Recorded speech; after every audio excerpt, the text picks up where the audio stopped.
Mesdames et messieurs, bonsoir. C'est un plaisir pour nous de vous retrouver en cette soirée du mardi, puisque justement les mardis, vous avez rendez-vous avec le rendez-vous du foncier. Notre expert a marqué sa disponibilité pour nous éclairer sur un sujet important qui relève bien évidemment du quotidien des citoyens béninois et d'ailleurs. Vous le savez, au Bénin, la plupart des biens immeubles, parcelles ou maisons font l'objet de vente ou d'achat. Et puis, cela est issu des héritages et ceci ne reste pas sans difficulté eu égard aux procédures déjà complexes du fait que, bien évidemment, les biens appartiennent à plusieurs héritiers à la fois et très souvent, des précautions ne sont jamais prises déjà à la mort du propriétaire légitime des biens. Et pour en parler, pour parler des transactions successorales, les pièges qui guettent, nous avons pour vous à nos côtés l'expert Daouda Moussé. Expert Daouda Moussé, il est juriste conseil, bien évidemment. Il est médiateur agréé en prévention et réglementation des conflits près le CAMEC Bénin. Il est juriste expert foncier, enseignant, formateur et gouvernance foncière et en bail d'habitation. Il est auteur de plusieurs ouvrages sur les politiques foncières au Bénin et le président de l'organisation non gouvernementale Sauvons la Terre. Expert Daouda Moussé, bonsoir. Cher ami Romuald, bonsoir. Au fait, oui. Permettez-moi de vous appeler Romuald de façon fraternelle. Tout à fait, tout à fait. J'aurais dû placer un petit monsieur, parce que vous savez, au Bénin, oui. Les Romuald sont de très grandes personnalités. Ah, ouais. Et d'ici là, on ne parlera plus de monsieur Romuald, on dira son excellence Romuald. Voilà. Alors, je le souhaite vivement, c'est personnel, c'est mes choix, ça se passe de commentaires. Tout à fait, et ceux qui ont compris, ont compris. Alors, lorsque j'ai fini de vous enquiquiner, oui. Je voudrais adresser mes fraternités à tous ceux qui nous suivent en ce moment, oui.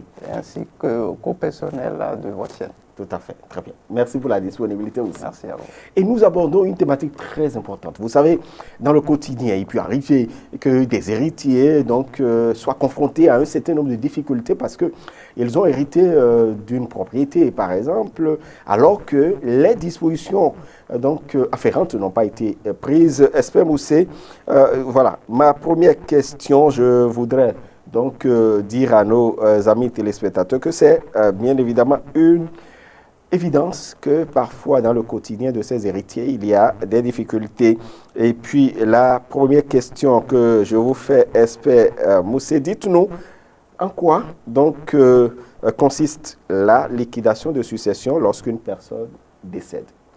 Monsieur Romuald, la liquidation de succession est une opération qui consiste pour l'administrateur secret, c'est-à-dire le greffier en chef ou le notaire,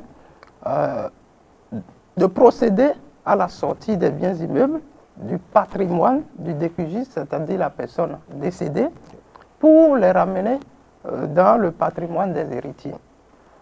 La liquidation de succession vise en réalité à déterminer les personnes qui sont appelées à recueillir les biens immeubles de la succession, à inventorier, à déterminer la consistance, à recouvrer les créances de la personne décédée, mais aussi à payer sa dette s'il en existe.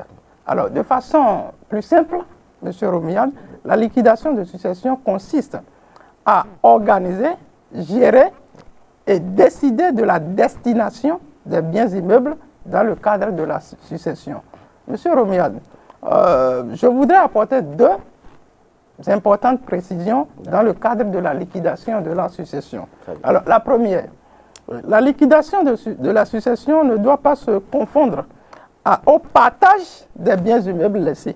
Ah, c'est-à-dire la liquidation de la succession ne doit pas se confondre au partage des biens laissés. Alors, car le partage intervient sur le solde qui en est issu quand les héritiers n'ont pas opté pour le maintien en division des biens immeubles de la succession. C'est-à-dire, pour qu'il y ait partage, il faut avoir soustrait les dettes éventuelles contractées par le défunt. C'est le reste des biens immeubles qui fera l'objet du partage. Est-ce que je me fais comprendre à ce niveau? Tout à fait. Alors, la deuxième précision, la liquidation de succession, contrairement à ce que les gens pensent, ne doit pas se faire plusieurs fois. La liquidation de succession se fait une seule fois, une fois de bon. C'est-à-dire qu'à l'occasion, les biens, tous les biens immeubles du défunt doivent être transférés à un seul tenant dans le patrimoine des héritiers. On ne le fait pas plusieurs fois. Très bien. Et c'est clair parce que nous voyons quand même que dans la vie courante, dans le quotidien, il y a donc des insuffisances qu'on note alors. Absolument. Tout ce que nous venons de dire, très peu de personnes le savent. Voilà. Et ma deuxième question, vous savez, lorsque on en arrive à perdre quand même un être très cher, il y a une évidence qu'en matière donc, de transactions immobilières, les difficultés, les coûts bas sont légion et nous assistons à un certain nombre de choses. Mais ma question, quelles sont les précautions à prendre par chaque famille, que chaque famille doit prendre au lendemain, par exemple, du décès d'une personne qui a laissé derrière lui des biens, immeubles, des maisons, par exemple, des parcelles et tout. Alors, au décès d'une personne qui a laissé des biens immeubles, il faut, si par exemple la personne est décédée, si le décès est survenu, j'allais dire ça comme ça, dans un hôpital, il faut demander à ce que le médecin légiste ou cette personne qui est qualifiée, à cette fin, vous délivre un certificat de décès. Très bien. Alors, si ce n'est pas ça et que le décès est survenu ailleurs, il faut appeler les autorités locales ou toute personne qualifiée à ce qu'on vous délivre le certificat de décès. Alors, c'est sur la base de soit le certificat de décès que vous parvenez, n'est-ce pas, à entrer en possession du premier et le plus important acte appelé l'acte du décès. Donc, à la disparition sans trace d'une personne, nous devons prendre des précautions pour entrer en possession de ce document que nous appelons l'acte de décès, et vous verrez par la suite de l'émission pourquoi avoir cet acte de décès qui est le premier document qu'on doit chercher, coûte que coûte, à avoir. Très bien, parce que très souvent, par exemple, des gens qui décèdent à la maison ou qui décèdent donc quelque part, même à l'hôpital. Même à l'hôpital. Parfois.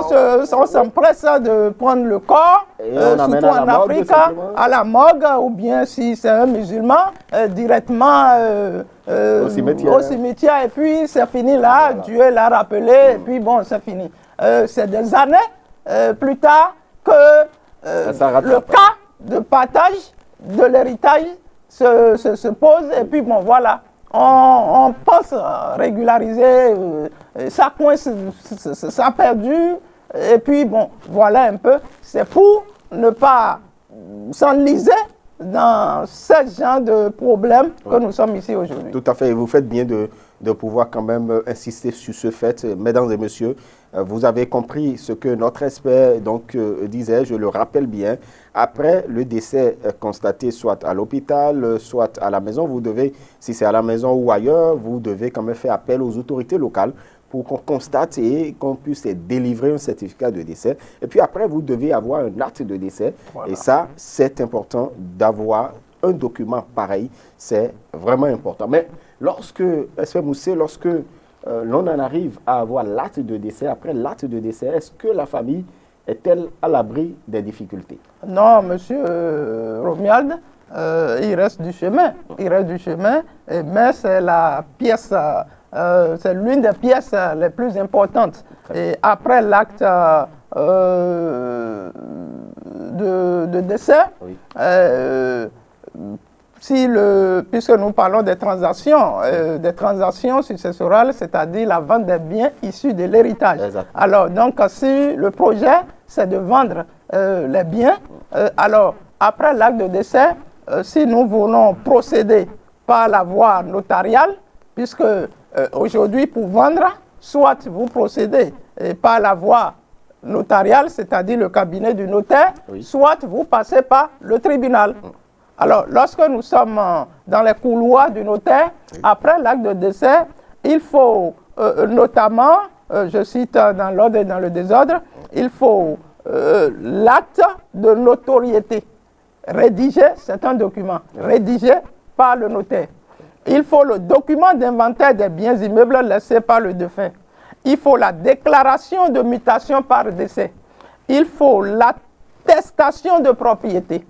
Il faut le certificat d'acquis de droit délivré par l'administration fiscale.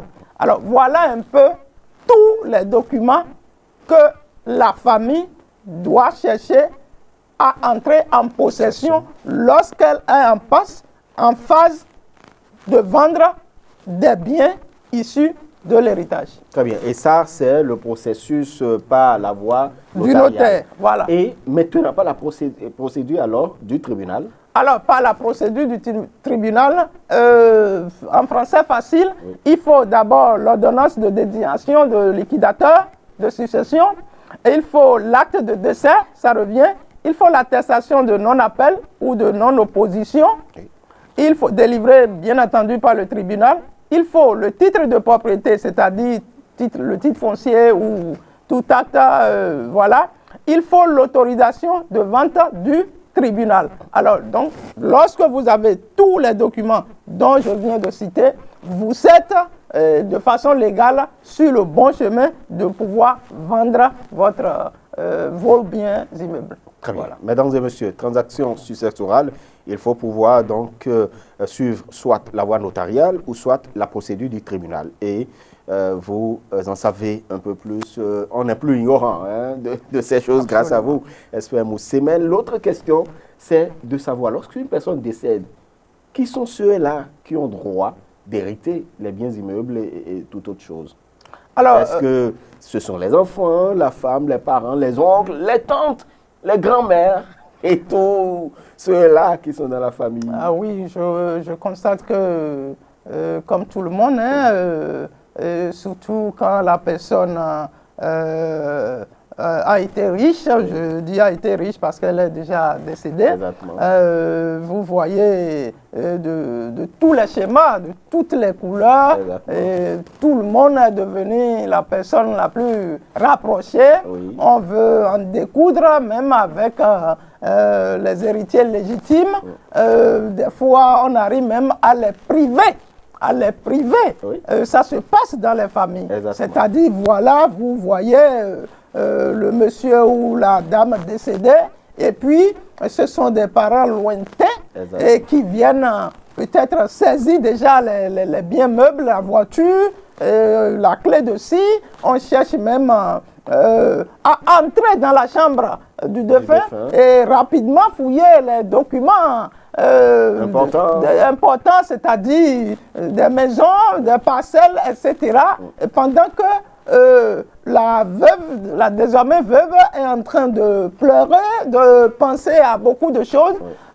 Voilà l'opération qui se passe à côté. C'est plus tard que, bon, je focalise beaucoup plus mon attention sur les femmes parce que généralement, l'expérience de vie a montré que nous décédons beaucoup plus avant les femmes. Alors, plus tard, c'est au moment peut-être de régulariser, de faire ci, de faire ça, que la veuve constate que les documents ont disparu.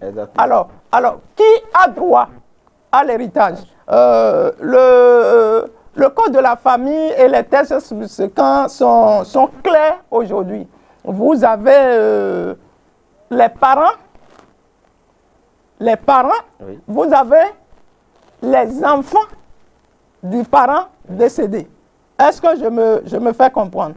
Qui a droit? Est-ce que ce sont les oncles? Est-ce que c'est le papa du défunt? C'est la maman du défunt? Ce sont les tantes et autres? Non. Rien de tout ce que vous venez de citer là. Tous ceux qui ont droit, ce sont soit les enfants directs du défunt et la femme ou le mari. Très bien. Vous entendez maintenant? C'est-à-dire, vous avez directement, vous avez les enfants qui ont droit directement du défunt. Si c'est une dame, ça fait enfant plus le mari. Oui. Et si c'est le monsieur, ça fait enfant Et femme. et femme. Voilà exclusivement aujourd'hui, depuis un certain temps, ceux qui ont droit à l'héritage. À l'héritage. Et puis, c'est bien clair. Hein? Ce n'est pas ce que nous voyons où un parent ou un frère sort, ou une soeur, donc la belle-sœur alors, ou le beau-frère sort. Les deux sortent pour dire, c'est l'héritage, c'est notre oui, fille, oui, c'est moi qui l'a élevé. Il est resté chez moi pendant plus de telle année et il n'avait même pas de quoi manger. C'est moi qui... Non, tout cela, nous reconnaissons ça. Mais lorsqu'il s'agit de l'héritage, voilà ce que la loi dit. Vous vous écartez. Vous vous écartez. Pour laisser place donc aux héritiers, aux véritables héritiers. Voilà, qui sont les enfants et le mari ou la femme. Très bien. Voilà. Autre question, Espère Moussé. Il est quand même régulièrement constaté un fait dans les familles qui amène parfois des familles donc à connaître des conflits fratricides. Il est constaté que, par exemple, certains administrateurs de biens décident de vendre donc les maisons ou les parcelles laissées par le défunt sans même consulter les autres héritiers. Ou bien vous avez alors, c'est le liquidateur de succession, a-t-il le droit, par exemple, d'organiser seul la vente des biens immeubles laissés par le défunt? Oui, monsieur Romuald, il se passe suffisamment de choses. Et lorsque nous ne nous cultivons pas, nous allons subir. Parce que le juge ne décide pas selon selon que nous venons pleurnicher, selon que nous coulons, ils sont déjà vaccinés pour ça, et ils vont vous appliquer la loi, et rien que la loi. Et c'est pour cela que cette émission a une importance très capitale. Oui. Alors, c'est légion, hein, ça se passe, hein, vous voyez, le désigné liquidateur des biens qui s'arroge de la paternité de l'héritage et qui estime que le droit de disposer des biens immeubles. Je rappelle ici que lorsqu'on parle de la succession, nous avons affaire aux biens meubles et nous avons affaire aux biens immeubles. Exactement. Nous sommes dans le foncier ici, oui. Nous ne parlons que des biens immeubles. Exactement. Alors, vous voyez ce liquidateur qui s'arroge le droit de disposer, c'est-à-dire de vendre tout ce que la loi lui a confié d'administrer. Alors, c'est une erreur grave. C'est-à-dire, ça ne doit même pas fleurer l'esprit du liquidateur de biens. À plus forte raison, aller à l'acte de vendre. Alors, le liquidateur de biens, c'est qui? Le liquidateur ou les liquidateurs de succession, ce sont des personnes désignées de plein droit parmi les héritiers, avec l'accord de tous les autres héritiers, et présentés au juge du tribunal, qui entérine seulement dès qu'il y a entente entre les héritiers. Alors, le liquidateur de biens ne doit en aucun cas, je le disais tout à l'heure, vendre les biens immeubles laissés par le défunt. Encore moins en décider. C'est-à-dire, il ne peut même pas décider. La décision ne peut peut même pas venir de lui. À plus forte raison, contourner les autres et aller vendre. Alors, il fait quoi? Il ne fait qu'administrer les biens immeubles. C'est-à-dire qu'il a la gestion administrative. Lorsque, par exemple, c'est des maisons en location que les héritiers ont convenu de laisser continuer, il est là pour, par exemple, aller chercher les loyers par mois, verser ça dans le compte créé pour ça. Lorsque telle chose est gâtée, par exemple. Voilà, je veux une expression plus n'est pas en bon état, c'est à lui d'informer le reste des héritiers et on lui donne l'ordre peut-être d'aller décaisser et d'aller réparer ce qui est, etc., etc. Et donc le liquidateur, en réalité, c'est un exécutant. C'est un administrateur, comme on le dit, il administre. Il ne fait que surveiller. Alors, et puisque nous sommes, comme je le dis, dans le cadre des biens immeubles, lorsque peut-être que, par exemple, que c'est des biens meubles, la loi peut l'autoriser à décider de quelque chose contre peut-être même la volonté des gens. Ce n'est pas l'objet de nos émissions. Par exemple, si c'est des trucs pourrissables, on ne va pas quand même laisser que tout le monde en décide. Là, ça veut dire le produit va se gâter. Soit le liquidateur des biens peut disposer des biens à deux conditions. La première, il faut que les héritiers en décident. Et la deuxième, il faut que l'ordre de disposition vienne du tribunal. Voilà les deux conditions dans lesquelles le liquidateur des biens, ou de succession du moins ça, peut disposer des biens. Autrement dit, il n'a pas le droit de disposer des biens qui sont à sa garde. C'est l'ensemble des héritiers qui décident. Très bien. Et est-ce que, parce que parfois nous voyons que dans certaines familles, c'est-à-dire le grand frère s'auto-désigne liquidateur et il fait tout ce qu'il veut, même à l'encontre de ce que pensent ses frères. Non, c'est pas possible. C'est pas possible et c'est pourquoi ça se passe, hein, ce que vous dites là. Exactement. Nous sommes dans le foncier, nous sommes experts, nous recevons beaucoup de plaintes. Nous recevons vraiment des plaintes qui vont des plaintes de tout genre. Hein.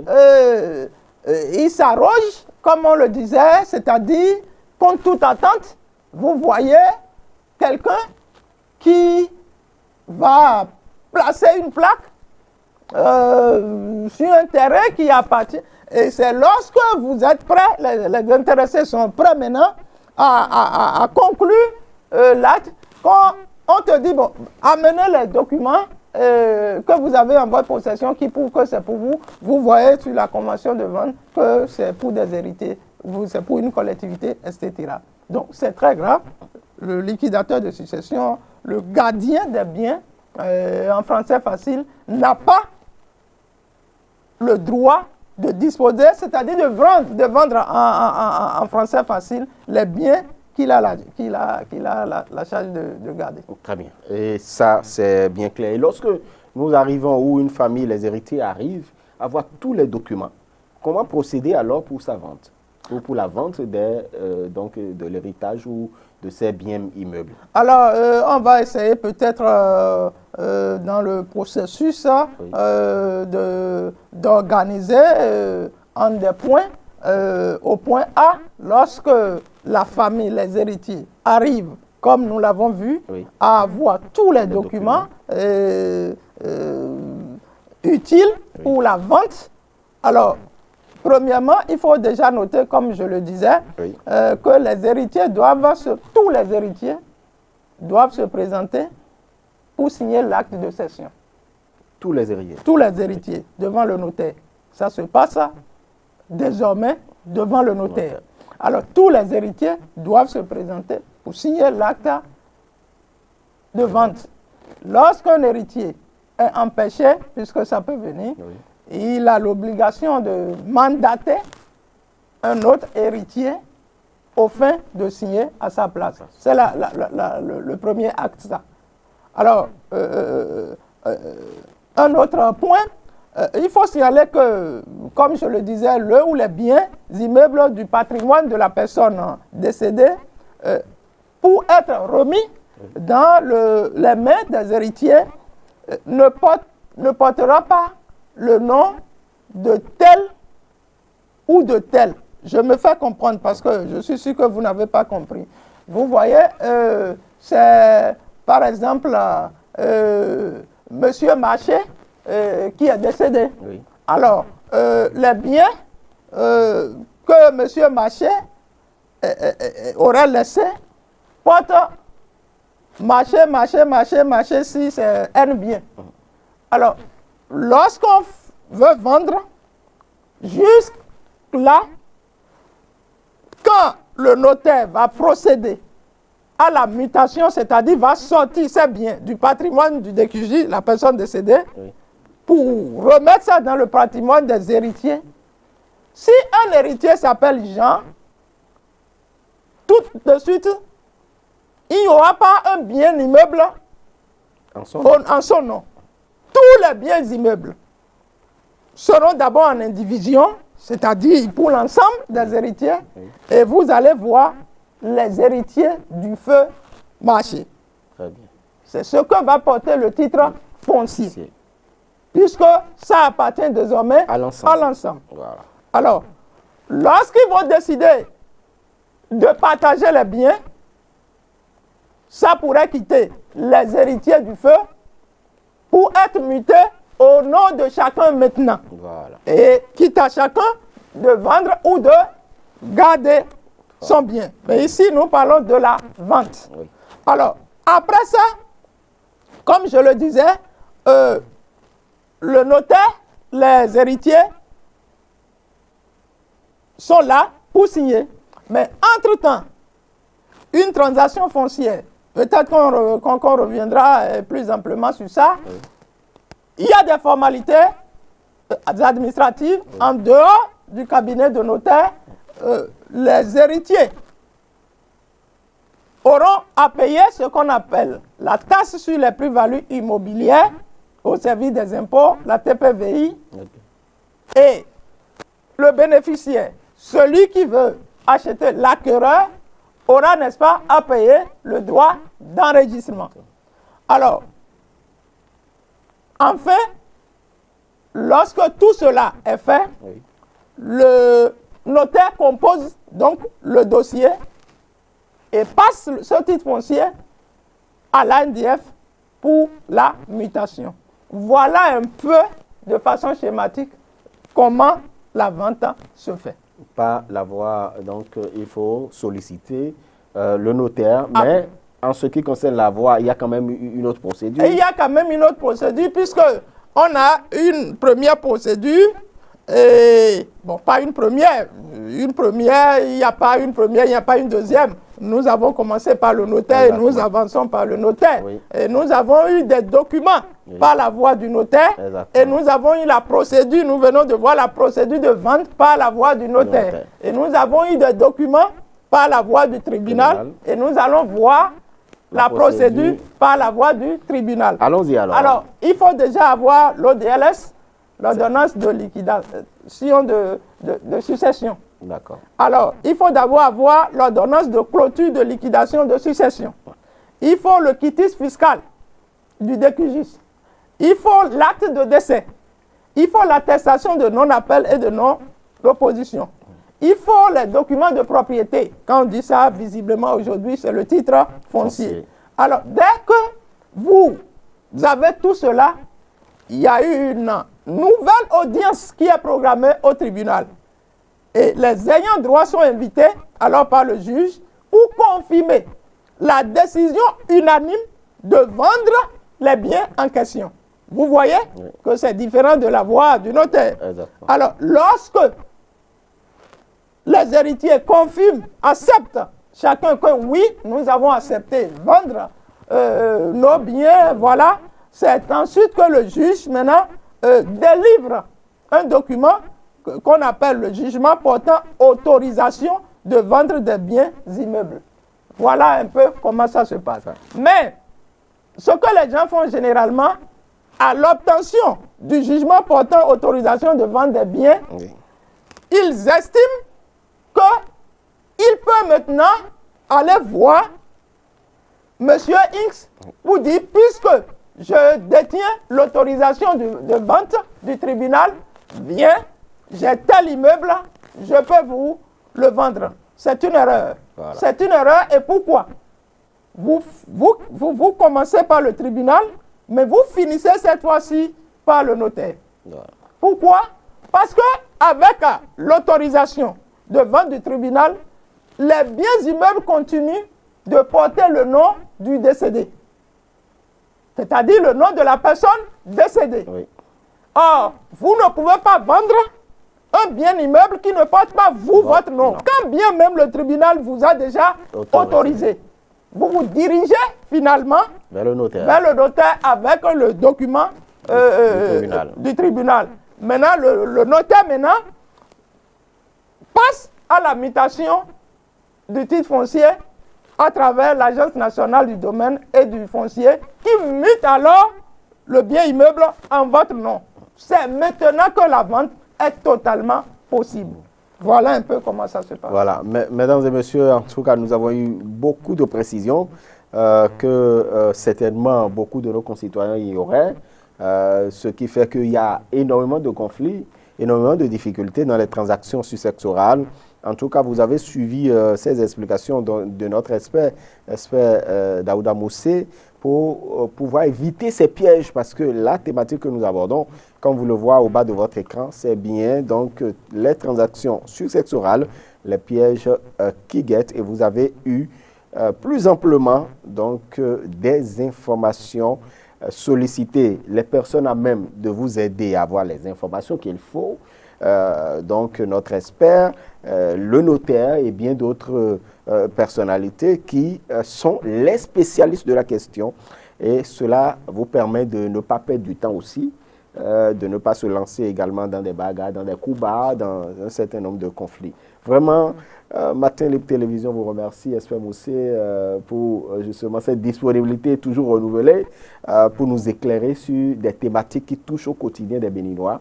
Mais avant de vous laisser partir, votre mot de fin. Alors je vais terminer par mon adage habituel. Ce n'est pas parce que vous êtes en train de fuir l'épervier qu'il faut aller s'engouffrer dans la cage du renard. Alors ce n'est pas parce que vous estimez que les dépenses au niveau des cabinets du notaire sont fastidieuses et chères. Ce n'est pas parce que vous estimez que les dépenses au niveau de la NDF sont peut-être pour vous coûteux. Ce n'est pas pour ça que vous allez dérober à des normes établies par une république debout comme celle du Bénin. J'invite les parents à aller auprès des notaires, aller auprès des juristes experts, aller auprès des cabinets de juristes aussi que je n'ai pas l'habitude de citer, aller auprès des cabinets, des agences immobilières légalement connues au Bénin pour vos transactions, pour toute question liée à la terre. C'est sur ces mots que je voudrais vous remercier. Merci beaucoup à vous, expert. Daouda Moussé, je rappelle que vous êtes bien évidemment auteur de plusieurs ouvrages qui traitent des questions de politique de foncière. Au Bénin, vous êtes le président de l'ONG, donc Sauvons la Terre. Vous êtes enseignant, formateur en gouvernance foncière et en bail d'habitation. Vous êtes également médiateur agréé en prévention et règlement des conflits. Après le CAMEC Bénin, vous êtes juriste, expert foncier, et donc vous savez de quelle personnalité revêt celui que nous avons reçu pour vous et celui que nous recevons pour vous sur votre émission Le Rendez-vous du Foncier. Merci beaucoup de nous avoir suivis, chers internautes, chers téléspectateurs. On va se retrouver donc dans 2 mardis pour une autre thématique, pour vous donner les vraies informations, les précisions qu'il faut pour pouvoir ne pas tomber dans des pièges concernant tel ou tel autre domaine. Merci et à très bientôt sur Matin Libre Télévision.